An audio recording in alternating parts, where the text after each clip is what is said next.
Hello and welcome to the Shakespeare podcast. Today we'll be introducing the play King Lear and looking at some of its sources and how they affect the play. Shakespeare's King Lear is one of his most profound and complex plays. Shakespeare scholars do not agree on the most basic elements of the play. What's it about? What's its structure like? For example, if I told you that King Lear is Shakespeare's only double-plotted tragedy, some scholars would howl in disagreement. Likewise, if I told you that King Lear is a basic folk tale that Shakespeare only slightly altered, you might suspect that I was being economical with the truth. As with many Shakespeare plays, I would encourage you to take as wide a view as possible. King Lear isn't about one theme, but many themes. It doesn't have one function, but many functions. So let's start off with some sources for King Lear that we can all agree on. The story of Lear was known as a semi-historical figure in Hollingshead's Chronicles, which itself took from an earlier medieval story by Geoffrey of Monmouth, and as also an existing play written in the early 1590s called The True Chronicle History of the Life and Death of King Lear and His Three Daughters, which was itself influenced by another play from the 1560s called Gorboduc, which is about a king who divides his kingdom between his two sons. The point is that these stories acted as political morality tales. That is, it is foolish to divide your kingdom into two because it leads to civil war and foreign invasion, both of which occur in Shakespeare's King Lear. So Shakespeare keeps the basic elements of the folk tale intact. There is, of course, another reason why Shakespeare keeps the moral of the story intact. King James I, Shakespeare's patron, had done the opposite of King Lear. Just as Lear divided his kingdom in two, so James had united the two kingdoms of Scotland and England. In the tale of King Lear, there is an implicit compliment, therefore, to King James. And the fact that King James is the prime audience for King Lear will also be important when we discuss the idea of the divine rights of kings and the important question which the play addresses of what it takes to be a king and how should a king behave. The other aspect of the play that scholars agree on is that the story of King Lear would have been very well known as a story to Shakespeare's audience, in the same way that we might think of Robin Hood or King Arthur and the Knights of the Round Table. Shakespeare changes this well-known story in some profound ways. And firstly, the idea of King Lear's madness is Shakespeare's own idea. It doesn't appear in any of the earlier sources. Secondly, the parallel story of the Duke of Gloucester and his two sons, Edgar and Edmund, has strong echoes of the story in Gorboduc. Thirdly, and perhaps most profound of all, Shakespeare's King Lear has a tragic ending in which Cordelia and Lear both die. And all the source stories that we've mentioned, they all have happy endings. In order to properly understand Shakespeare's King Lear, we need to account for these changes. Why did Shakespeare make them, and what do they do to the plot and to the characters of the play?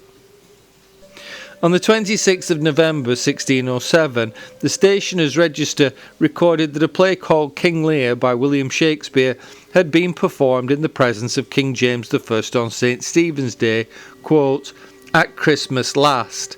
That is to say that it was first performed in 1606. It must have been written after 1603 because one of the sources for the play, Samuel Hasnett's anti-Catholic diatribe, A Declaration of Egregious Popish Impostors, was published in 1603. This dates the writing of the play in 1605 or 1606. The story of King Lear in Hollingshead's Chronicles, which was printed in 1587, has Cordelia returning with her husband, the French king. She is victorious in battle, and Lear is restored to the throne, and they all live happily ever after. Shakespeare used Hollingshead's Chronicles for the plot of a number of his history plays, and it's reasonable to assume that Shakespeare and his audience would have seen King Lear as a history play as well as a tragedy. In Edmund Spenser's version of the Lear story, The Fairy Queen, printed in 1590, Cordelia is hanged. And in the Tudor play Gorboduc, which was a significant source for the story of the king deposed by his two sons, there is also Sir Philip Sidney's Arcadia, which has the same theme, mirroring the story of the Duke of Gloucester and his widely differing sons Edgar and Edmund. So that we can see here is Shakespeare putting together the elements of different stories into one play. He has multiple stories for the story of King Lear, and the suggestion of a tragic ending to the tale in Edmund Spenser's Fairy Queen. For the story of the Duke of Gloucester and his sons, Edmund and Edgar, he has Sir Philip Sidney's Arcadia. The king even ends up blind, like Gloucester, because of one of his sons, and is helped through a storm, like Lear, by the son who has been wronged. The Duke of Gloucester's blindness is not just literal, of course, it's a metaphor for Gloucester's foolishness in believing Edmund and trying to kill his good son Edgar. By extension, it's also a metaphor for King Lear's foolishness for disowning Cordelia and banishing his faithful servant, the Duke of Kent. This is just one way in which the story of the Duke of Gloucester and the story of King Lear mirror each other. At the end of the play, Shakespeare brings the two stories together when Lear dies and the Duke of Gloucester's son Edgar becomes the new king. Similarly, the storm on the heath is not just about a bad bit of weather over high ground. It's a metaphor for King Lear's descent into madness, and by extension the disintegration of the kingdom of Albion. This brings us on to the question of Albion as the setting of the play. All of the sources for King Lear are set in England. Their values are expressly Christian values. The earlier version of King Lear, the true chronicle history of the life and death of King Lear and his three daughters, which was popular at the time, emphasised Christian values very strongly, and in particular addresses the problem of authority and Christianity. However, Shakespeare set his version of King Lear in Albion, the mythical country which is supposed to have existed before England, before the Anglo-Saxons and before the Celts. Shakespeare's King Lear is set around 600 years before the time of Christ. It is a pre-Christian, pagan world lost in the midst of time. So what is Shakespeare doing this for? There are a number of reasons for this. Here are a few of them. The story of King Lear was already a popular folktale. It was already a popular play. By setting his King Lear in pre-Christian times, Shakespeare could differentiate his version from everybody else's. This would help to explain the bleak, brutal tone of the play, its pre-Christian setting. This brutality, this bleakness in the play is evidenced in Gloucester being ready to believe that his son is plotting to kill him, or maybe in Goneril and Regan's treatment of their father. Nobody in the play seems particularly shocked by this behaviour. Also, the comparisons that are made between King Lear and the works of the ancient Greek playwright Sophocles, particularly the play Oedipus the King, can be traced back to this setting of the play in pre-Christian times. So here's another reason for Shakespeare's pagan setting. Shakespeare was encouraging the comparison between Sophocles and his own work.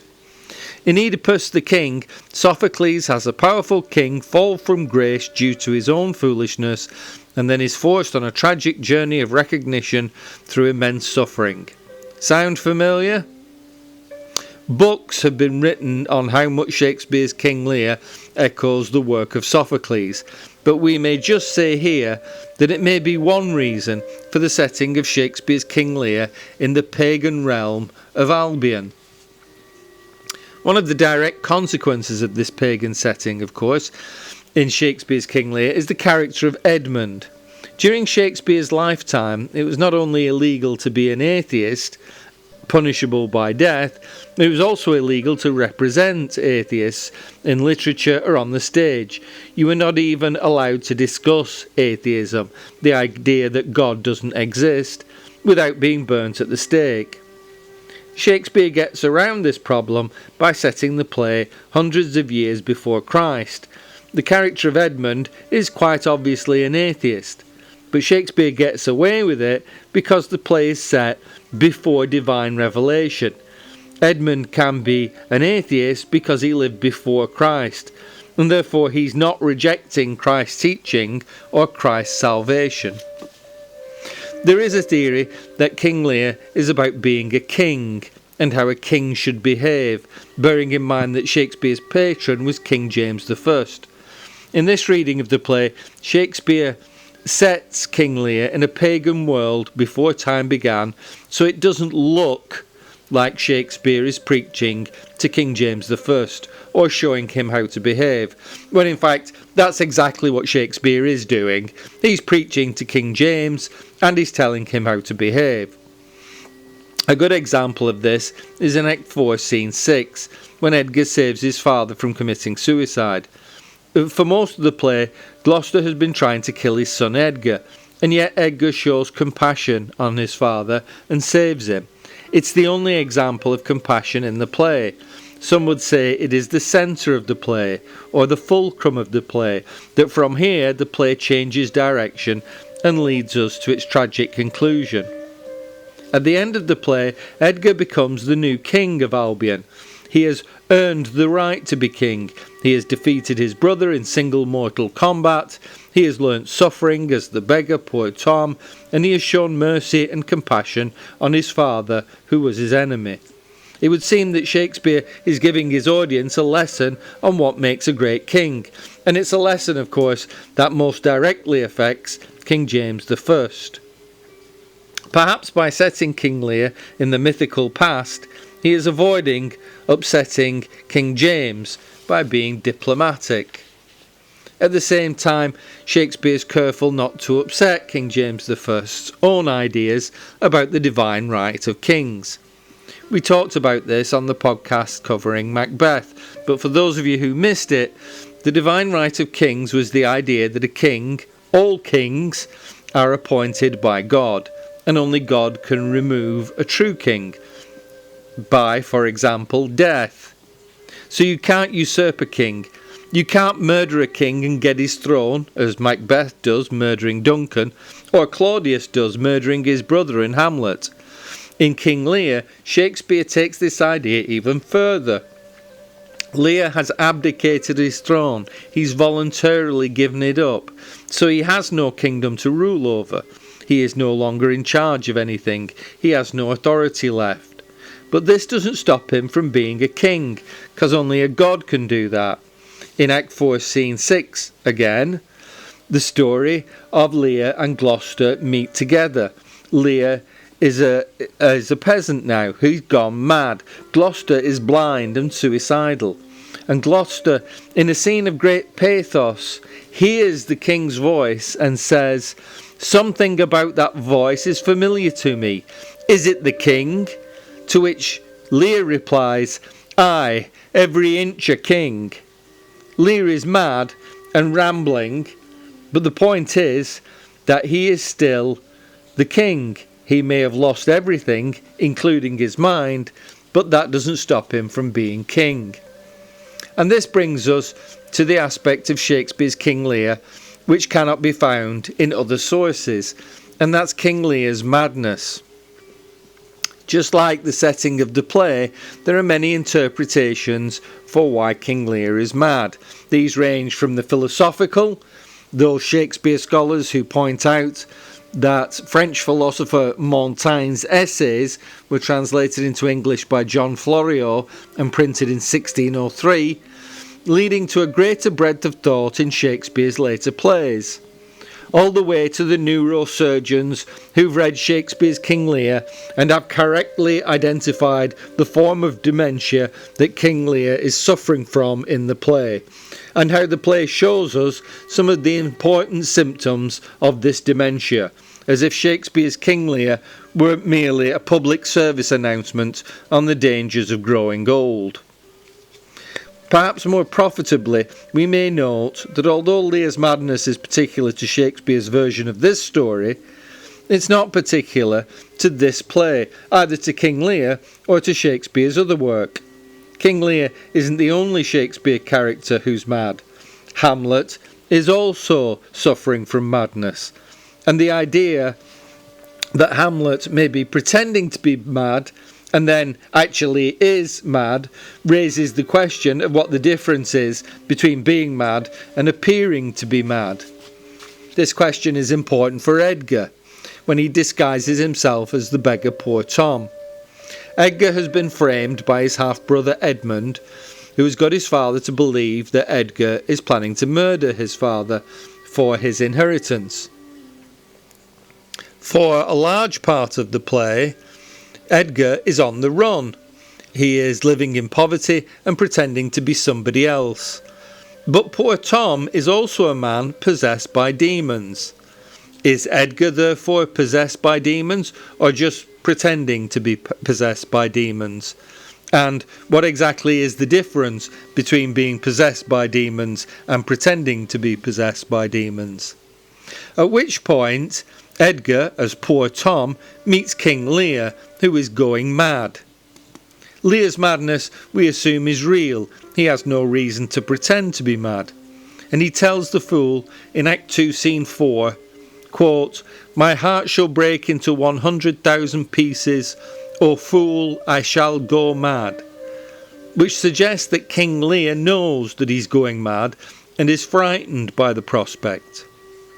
So if we accept that madness is one of Shakespeare's central motifs, that it can go back to Titus Andronicus and find comic expression in Twelfth Night, we might ask how King Lear's madness functions in the play. His madness is caused by Lear's daughters, Goneril and Regan, and their betrayal of their father, but it allows King Lear to go on a journey of recognition and awareness that is both personal and political. At the beginning of the play, King Lear refers to himself in godlike and mythical terms. When interrupted by the Duke of Kent, his counsellor, he turns to Kent and says, "Come not between the dragon and his wrath." But by Act 3, Scene 4, King Lear recognises what human beings are really like when he says, quote, "Unaccommodated man is no more but such a poor, bare, forked animal as thou art." Lear is talking to Edgar disguised as Poor Tom, the beggar who lives in a hovel. And Lear admits that when he was king he didn't think enough about poor people or do enough to alleviate their poverty. By Act 3, Scene 6, King Lear is in the hovel with Poor Tom and the fool holding a mock trial for his daughters, which both mimics and mocks the real authority that he once held. And so, in classic Shakespearean fashion, King Lear, robbed of the light of reason, finally realises what it's like to be a human being. I hope this short introduction to King Lear will give you some understanding of where the play comes from, what kinds of question the play raises, and how there are many and various answers to these questions. And I look forward to seeing you next time on the Shakespeare Podcast.